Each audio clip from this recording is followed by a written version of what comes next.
Hello my all sweetheart, my self Anuradha. আজ যে সকালবেলা ঘুম থেকে উঠে আমার তো মাথায় হাত, দেখি আমার চুলগুলো উঠে যাচ্ছে। না, আজকে একটা হেয়ার প্যাক ইউজ করতেই হবে।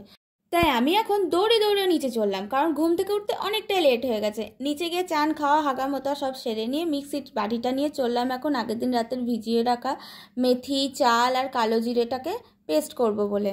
সাথে 2 কুচি টমেটোও দিয়েছিলাম। চলো এটাকে এখন ভালো করে পেস্ট করে নিই, যেন কোনো রকম দানা দানা না থাকে, একদম ভালো করে যেন পেস্ট হয়।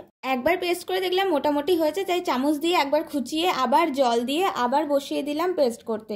একটু সময় নিয়ে এটা করতে হবে। চলো এখন এটা ভালো করে মিক্স হয়ে গেছে, আমি এবার এটা একটা বড় বাটিতে ঢেলে নেব। আর আমি এটার সাথে অ্যাড করেছিলাম টক দই, কতটা আমি পরিমাণ জানি না অত, আর কোকোনাট অয়েল, এটারও আমি পরিমাণ জানি না, তোমরা তোমাদের মতো বুঝে নেবে। তারপর এই সব একসাথে মিক্স করে নিয়েছিলাম, কেমন পোস্ত পোস্ত দেখতে লাগছে। আর যাদের আমার মতো মাথায় টাক পড়ে গেছে তারা এই প্যাকটা ইউজ করতে পারো। তারপর মাকে অনেকক্ষণ তেলানোর পর মা এখন মাথায় এটা লাগিয়ে দিচ্ছে। আর তোমরা যারা চ্যানেলে নতুন তারা চ্যানেলটা সাবস্ক্রাইব করো, আর যারা ফেসবুক থেকে দেখছো তারা ফলো করো, কমেন্ট, লাইক আর শেয়ার করে দিও ভিডিওটা। এই প্যাকটা পুরো চুলে ভালো করে অ্যাপ্লাই করতে হবে। তোমরা দেখতে পাচ্ছ মা কিভাবে অ্যাপ্লাই করে দিল।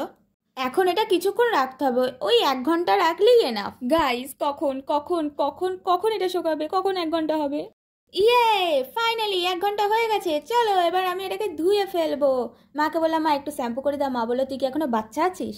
চলো গাইস, হেয়ার ওয়াশ ডান। চলো তোমাদের রেজাল্ট দেখাই। রেজাল্ট আবার কি দেখাবো, আমি তো জানি ভালোই হবে, কারণ আমি এটা প্রায় অ্যাপ্লাই করে থাকি।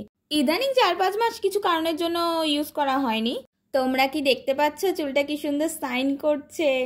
একদিন লাগালেই কি টাক পড়া কমে যাবে নাকি? সপ্তাহে 1 দিন করে ইউজ করতে হবে, তবেই কমবে। আর হ্যাঁ, এটা ইউজ করার পর যদি কারোর ঠান্ডা লাগে আমাকে কিন্তু কেউ দোষ দেবে না। চলো guys, ta-ta, love you, Radhe Radhe.